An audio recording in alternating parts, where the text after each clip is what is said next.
So we're going to talk about the aeRos basics and how to set up a project. But in order to do that, you have to first access your aeRos account. And as you can see on the screen, this is the link. Once you log in, then what you'll notice is you're going to need to create a project.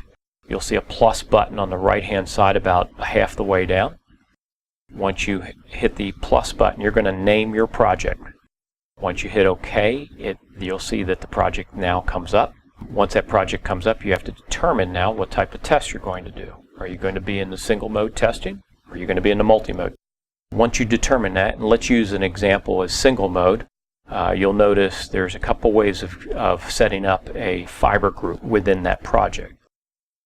One of the ways is by picking one of the color icons to your left. So in this particular example, we'll use single mode, which is SMF, all the way to the left. Once you pick that, you're going to name your fiber group a particular name.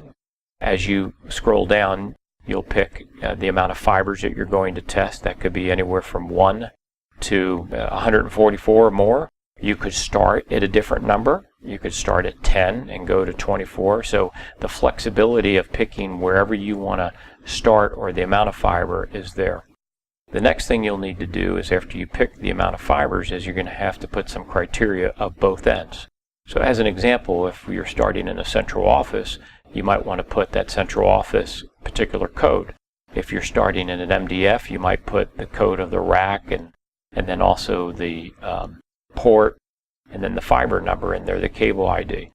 The next thing is you're going to pick the type of connector that you want to put in there, or what you're testing. And then last but certainly not least is going to be whether you're going through a bulkhead or if you're doing patch cord. And then you'll have to do it for the second end. Once you do that, you add that, and then that becomes a fiber group that then is underneath the project. Of that fiber group, as we mentioned, in this particular case, it's single mode. Perhaps we want to test 40 gig, and we understand what the 40 gig criteria is. You're going to go up to about a third of the way down on the page on the right-hand side, and you'll see test setups. You're going to hit the plus button.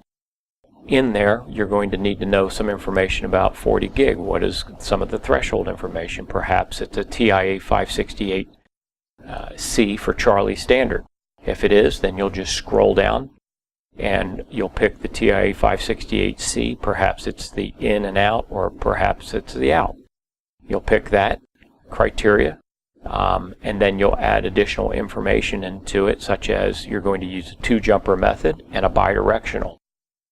Once you add that to it, you'll have a test setup icon that's within the test setup box. The next thing you'll need to do is again hit the plus, and then underneath the single mode you'll see inspection criteria. The inspection criteria is there so that it can identify the end-face connection and if it's worthy to be able to pass the type of data that is going to be on there. In order to do that, you'll need to, once you hit the plus and you hit inspection, then what you're going to do under the single mode, then you're going to pick both ends, because you do want to inspect both ends. And then you need to understand the IEC method of standardization, and that is for single mode, you probably would want it at the 45, which is the top end, the IEC single mode 45, and you'll see that at the top end as we have picked it here. Once you choose that and hit OK, then that icon will show up under the test setups. Now, in order to pull both of those icons, which is one is the test and the other is the inspection criteria, down to that particular fiber group, click on the fiber group. You'll notice it turns from somewhat of a blank canvas of white to blue, and then go back up and pick on those blue tabs. As you notice, if you have any multi-mode up there, but you're on a single mode fiber group, it turns all those to gray, meaning that you can't pick a wrong test setup and apply it. So only the test setups that would be single mode would be available. So then you scroll down and you pick the 40 gig and tap on that icon, and that will drop it into the fiber group.